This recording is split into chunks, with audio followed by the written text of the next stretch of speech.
Нэлээд асуултуудыг гишүүд маань асуучлаа. Жишээ нь одоо ер нь бол нэг их усүрээс хараат байх тухай асуудлыг гишүүд ярьж байна. Мөн яг Казахстаны асуудлыг бас асууя гэж ирсэн. Асуучлаа. Ер нь бол цаашдаа энэ их усүрээ олон болгох тал дээр бид анхаармаар байна. Улсынхаа одоо аюулгүй байдлыг ч бодсон, тусгаар тогтнолооч бодсон гэдэг олон зүйлийг бодвол тэгээд энэ дээр түрүүн бас сайд өөрийнхөө байр суурийг илэрхийлж явах шиг байна. Ер нь бол хүнд байдалтай байдаг гэдгийг хэлж байна.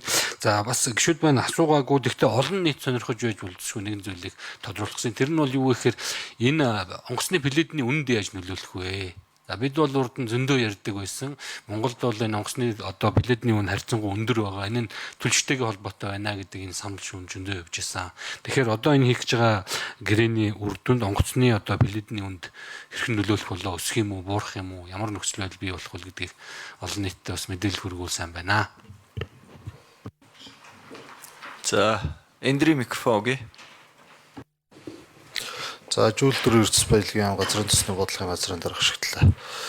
За 2020 оноос хойш эрч соёл компани үйл ажиллагаа явуулж ирсэн. За үүнтэй холбоотой агарын үйлгийн түлшний үн тодорхой хэмжээгээр буурчсны үр дүнд манай улсын зорчигч тээврийн нислэгийн тоо болон зорчигчдын тоо нэмэгдсэн.